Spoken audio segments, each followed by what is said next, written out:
오늘 사건 상황실에 전해진 화제의 뉴스입니다. 늦은 밤 고속도로에 대형 트레일러 2대가 추돌하는 사고가 발생했습니다.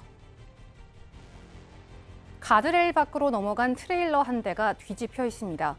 지난밤 12시쯤 대전 동구 경부고속도로에서 25톤 규모의 트레일러가 앞서가던 다른 트레일러를 들이받았는데요. 이 사고로 트레일러에 실려있던 컨테이너가 맞은편 도로로 떨어지면서 차량이 통제됐습니다. 경찰은 졸음운전을 하다 발생한 사고로 보고 정확한 사건 경위를 조사 중입니다. 경찰이 검은 돈들을 포착해 압수에 나섰습니다.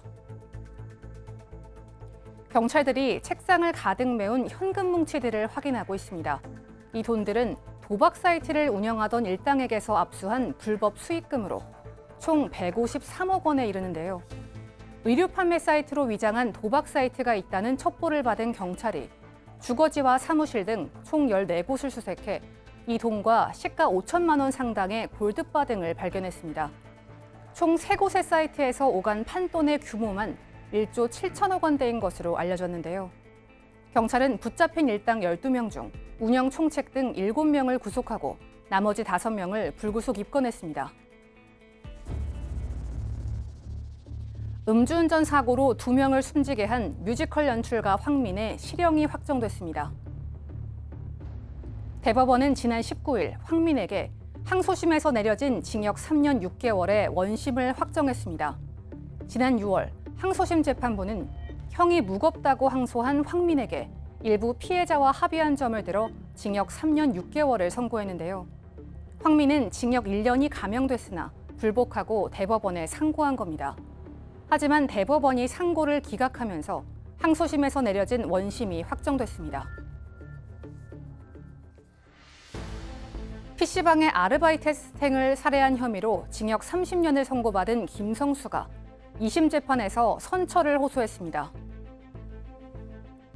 오늘 열린 항소심 첫 공판에서 김성수 측 변호인은 피고인이 매우 진지하게 반성하고 있으며 형량이 무거워 선처를 구한다고 밝혔습니다. 덧붙여 재범의 위험성이 있다고 전자발찌 부착 명령을 내린 것은 법리 오해라고 주장했는데요. 앞서 1심은 김성수에게 징역 30년을 선고하면서 10년간 전자발찌 부착을 명령했습니다. 재판부는 다음 달 열릴 항소심 2차 공판에서 양형 심리를 할 계획입니다. 지금까지 사건 상황실이었습니다.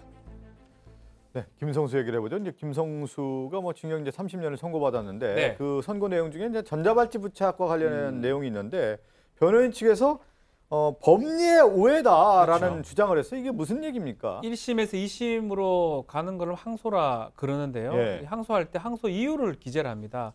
일반적으로 상고 때도 마찬가지지만 사실 오인, 사실을 잘못 판단했다 법원에서, 또 법리 오해, 법적 적용을 잘못했다라는 뜻입니다. 법리 오해를 얘기를 했는데요. 그 이유가 그겁니다. 전자발찌, 위치 추적 전자장치는 재범의 위험성이 있을 때 부착이 가능한데 김성수는 재범 위험성이 없는데 그렇게 판단한 것 자체가 법리 오해라고 지금 주장한 거고요. 예. 구체적인 어떤 내용은 다음 공판기 때 다시 얘기를 할 걸로 보이고, 이거 말고 나머지 3심 받은 부분은 양형 기준으로, 양형 이유로 다툴 것으로 좀 보입니다. 그러니까 전자발찌 부착이라는 것은 변호인 측이 봤을 때 부당하다. 네. 이런 주장이고, 또 하나 이 김성수의 동생이 그 범행 현장에 있었지 않았습니까? 예. 그러면서 1심에서 이제 무죄를 선고받았는데 김성수의 동생과 관련해서도 이 항소심에서 예. 유무죄를 따졌다고 하는데 어떤 내용으로 따졌다는 겁니까?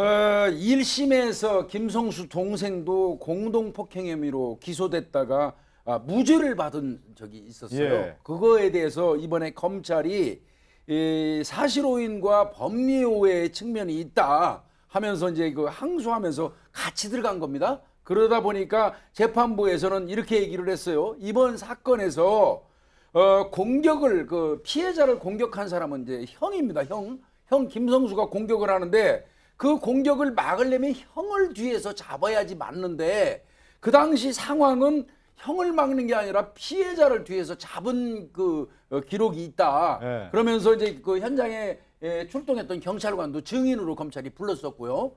그렇게 얘기를 했고요. 그러면서 피고인 측에다가도 그런 부분에 대해서 입장을 확실히 정리해달라 하는 이야기를 했습니다. 예, 그러면 추후에는 뭐 김성수 동생과 관련된 내용도 다시 한번 좀 그렇습니다. 따져보겠다라는 예. 얘기고요.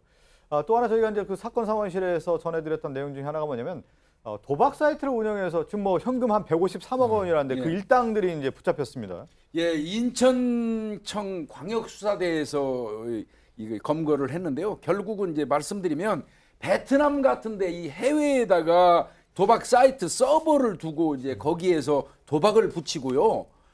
이제 그 도박금이 들어오면 일정 금액을 뗍니다. 그 뗀 거를 이들이 취한 게 한 1,000억 원 상당이 된다고 해요. 그래요? 그러다 보니까 이들을 일망타진해 가지고 도박 사이트 운영 총책 30대 7명을 구속을 했고요.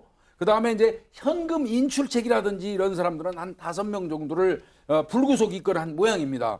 이들은 2017년 7월부터 이달 20일까지 이런 범행을 했고요. 이 불법으로 수익한 이 금액은요, 주로 부동산 구입하고 외제 승용차 사고, 그다음에 유흥비로 다 탕진을 했고요. 예. 그래서 남은 거를 이제 경찰이 환수하려고 계속 추적하고 있습니다. 예. 그리고 지금 그 도주 중인 사람들이 있죠. 외국 해외 사이트를 이용하니까 서버 운영자 2명은 지금 해외에 있어요. 그래서 국제 공조를 통해서 이 사람들도 끝까지 추적 검거할 예정이라고 합니다. 김복준 교수님 설명하는 중에 저희 화면 나가는데요. 경찰에서 그 압수했다는 거 아니겠습니까? 그렇습니다. 153억 원이요, 그 수익금. 네. 그런데 실제 판돈 규모는 어마어마했죠. 판돈 규모를 네. 떠나서 일단 지금 이번에 환수한 이 금액 자체도 거의 뭐 그러네요. 역사에 기록될 정도로 어마어마한 금액입니다. 일단 우리가 2011년에 마늘밭, 전북 김제한 마늘밭에서 발견된 도박 운영 범죄 수익금이 110억 원이었는데 이것도 훨씬 더 큰 금액이었고요. 일단 불법 수익금 153억 원, 그리고 1kg짜리 골드바, 외화 등 모두 154억 원 상당을 압수를 했는데, 대개는 압수한 금액은 통상 압수물로 보관을 하는데 금액이 너무나 크다 보니까 이번에는 경찰청 계좌에 보관하기로 했고요. 그래서 이 압수한 현금을 국민은행 하기동 지점으로 옮겨서 경찰청 계좌에 입금을 했고, 이게 이제 몰수 판결이 확정이 되면 이제 국고로 환수가 되겠죠. 그래서 이 부분에 대해서 사실은 이번 규모 자체가 좀 어마어마하다고 할 수 있을 것 같습니다. 화면에 그냥 그걸 말해주고 있어요. 5만 원권짜리가 그냥 수북히 쌓여 있고, 지금 얘기한 것처럼 골드바라든가 외화까지 있다고 하니까 그 규모가 어마어마했는데 도박 사이트 일당들 검거했다는 소식이었습니다. 사건 상담실로 가죠.